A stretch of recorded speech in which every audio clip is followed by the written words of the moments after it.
پہ میں اگر آپ سے پوچھوں ایک ضمنی سوال اسی سلسلے میں جی، کیونکہ کل پرسوں کچھ دیکھنے میں آیا کہ ایک سیاسی لیڈر ہے، انہوں نے بیان دیا کہ احمدیوں کی مساجد پر ہونے والے حملے، مساجد کا لفظ تو وہ نہیں استعمال کرتے، انہوں نے کہا احمدیوں کی عبادت گاہوں پر ہونے والے حملوں کی ہم مذمت کرتے ہیں، احمدی ہمارے بہن بھائی ہیں اور اس ملک و قوم کا سرمایہ ہیں۔ یہ صبح انہوں نے بیان دیا ہے، تو شام کو ہمارے جو نام نہاد علماء کرام ہیں پاکستان کے، ان کی طرف سے بڑا شدید قسم کی مذمت، انہوں نے حملوں کی تو خیر کیا کرنی تھی جو جماعت احمدیہ کی مساجد پہ ہوئی، انہوں نے اس بیان کی بڑی مذمت کی۔ انہوں نے کہا کہ ٹھیک ہے وہ حملے آپ کو اچھے نہیں لگے، مذمت ان کی کرنی ہے تو کریں، لیکن احمدی بہن بھائی ہیں یہ ہم برداشت نہیں کریں گے، اور احمدی ملک و قوم کا سرمایہ کہاں سے ہو گئے، یہ تو ملک و قوم کے دشمن ہیں۔ تو اگر آپ اس پہ بھی روشنی ڈالیں کہ پاکستان بننے سے بھی بہت پہلے جماعت کی خدمات ہیں اس ملک کو بنانے میں اور اس کے بعد اس کے استحکام میں، اگر آپ اس پہ کچھ میں بات پھر حضرت مسیح موعود علیہ الصلوۃ والسلام سے شروع کروں گا۔ حضرت مسیح موعود علیہ الصلوۃ والسلام کے زمانے میں انگریز کی حکومت تھی، اور مسلمان جنہوں نے 1000 سال تک حکومت کی تھی وہ حکومت جا چکی تھی،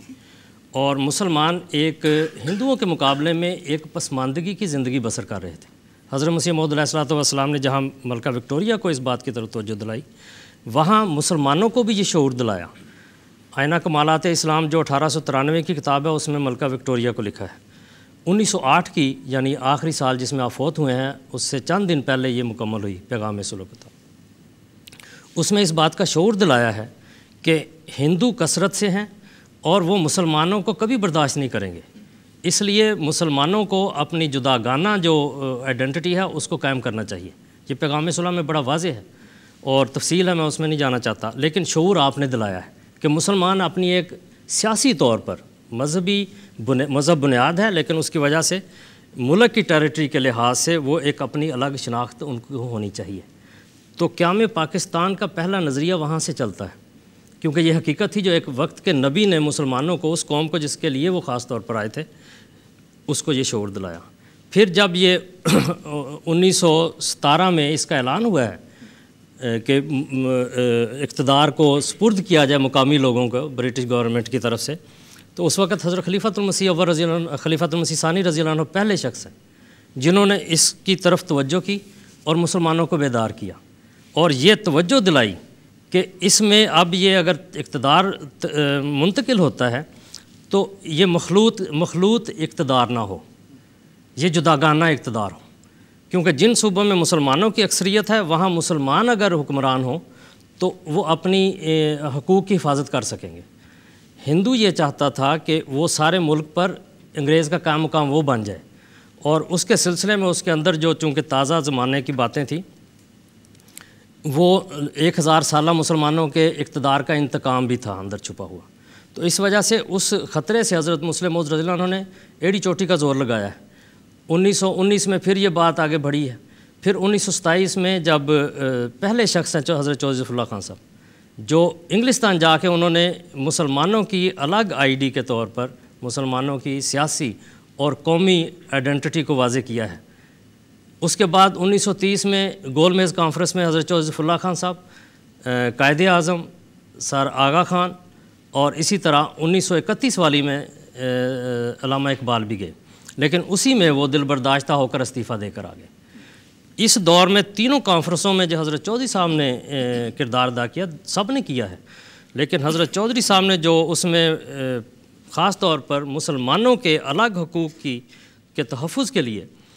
اس کی شناخت کے لیے جو کام کیا ہے، اس پر ہندوؤں نے بھی داد دی ہے۔ اور اس زمانے کے پاکستان ٹائم کا دیکھ لیں، یہ میم شین جو ہے میاں محمد شفیع، بڑے نامہ نگار ہیں، بڑے مشہور اور بڑے منصف مزاج بھی تھے، یہ علامہ اقبال کے پرائیویٹ سیکرٹری تھے۔ انہوں نے پاکستان ٹائم میں بھی اور اس میں بھی دوسرے اخبارات میں بھی اس بات کا اظہار کیا ہے۔ اسی طرح پرتاب اخبار نے بھی، یا دوسرے اس زمانے کے تقریباً سارے اخباروں نے، حتیٰ کہ یہ انگلستان کے بہت سارے شہروں کے اخبارات نے بھی اس بات کا چرچا کیا کہ چودھری ظفر اللہ خان صاحب جیسا کوئی وکیل مسلمانوں اور ہندوستانوں میں نہیں، اور جو حق انہوں نے ادا کیا وہ اور کوئی نہیں ادا کر سکتا۔ پھر جب کانگریس والوں نے، ہندوؤں نے مجلس احرار خود قائم کی، یہ مجلس احرار کی اپ گریڈ صورت ہے تحفظ ختم نبوت مجلس، یہ لوگ کانگریس کے ساتھ تھے، مسلمانوں کے خلاف، پاکستان کے خلاف۔ جماعت اسلامی تھی، جمعیت علماء ہند، یہ مولانا حسین مدنی بہت بڑی شخصیت ہے، پاکستان کے نظریے کے خلاف تھے۔ یہ ساری جماعتیں پاکستان کے بنیادی طور پر خلاف تھیں، نظریے کے بھی، قیام کے بھی، اور مسلمانوں کے حقوق کے تحفظ کے لیے ہمیشہ مسلمانوں کی مخالفت کرتے رہے۔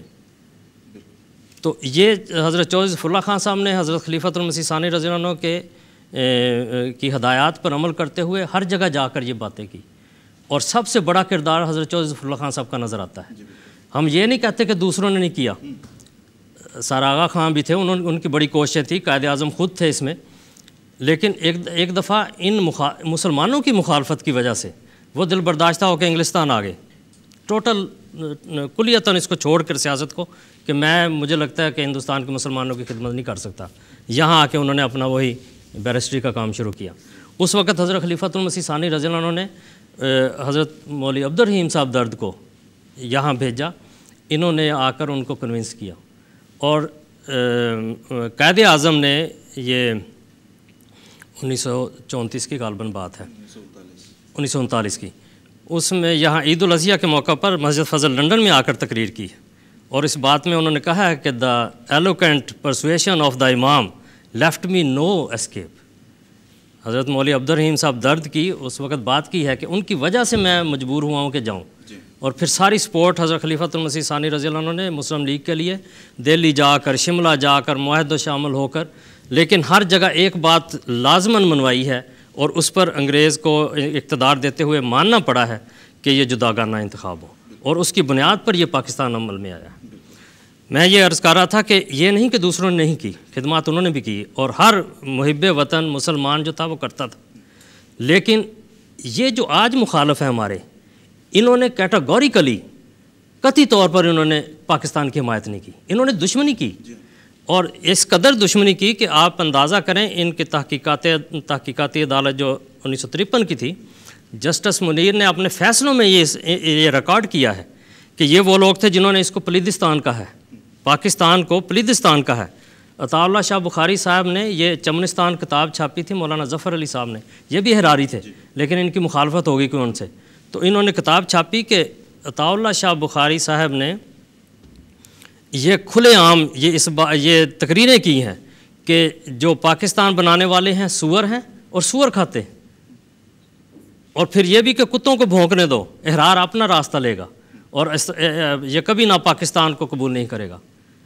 مظہر علی اظہر جو ان کے بڑے لسان الاحرار کہلاتے تھے، ان کی زبان، انہوں نے لکھا کہ یہ ایک کافرہ کے واسطے اسلام کو چھوڑا، یہ قائد اعظم ہے یا کافر اعظم؟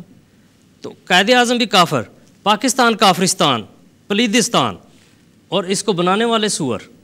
یہ ان کے ریکارڈ ہیں، چمنستان کتاب میں موجود ہے، اور انہوں نے لکھا ہے، اور شورش کاشمیری کی کتابوں میں بھی یہ ساری موجود ہے۔ اس میں کہا کہ ان کا ایک بڑے لیڈر تھے، صدر تھے اس وقت احرار کے، ان کا لکھتا ہے شورش کاشمیری کہ وہ اتنے جذباتی ہو گئے، تو اس نے کہا کہ یہ شوکت علی اور جناح، ہزار جناح اور شوکت علی اور فلاں فلاں نہرو کی جوتی کے نوک پر قربان کیے جا سکتے، یہ قدر تھی ان کی۔ اور آج یہ کہتے ہیں کہ پاکستان احمدی مخالف ہے۔ احمدیوں میں دیکھیں، حضرت چودھری ظفر اللہ خان صاحب نے اقوام متحدہ میں کشمیر کا کیس لڑا ہے، اور اسی طرح جنرل اختر حسین ملک ہے، اسی طرح ڈاکٹر عبدالسلام صاحب ہیں، ساروں نے بے لوث خدمت کی ہے، اور بعض اوقات بغیر تنخواہ کے کام کیا ہے۔ یہ دشمنی کے انداز ہے، اور اس وقت بھی اس جانی نقصان کے باوجود بھی، مالی نقصان کے باوجود بھی، ہر قسم کے نقصان کے باوجود بھی کوئی احمدی سر نہیں اٹھاتا، اس لیے کہ قال اللہ اور قال رسول کے تحت ہے۔ آن سلم کی نبوت کو جاری کرنا ہے، وہ آثار دکھانے ہیں، اس کو قائم کرنا ہے، وہ نمونے دکھانے ہیں تاکہ دنیا دیکھے کہ اصل محمد صلی اللہ علیہ وسلم کی سیرت یہ ہے۔ تو انشاءاللہ یہ اسلامستان بنے گا اور احمدیوں کا ذریعہ بنے گا انشاءاللہ۔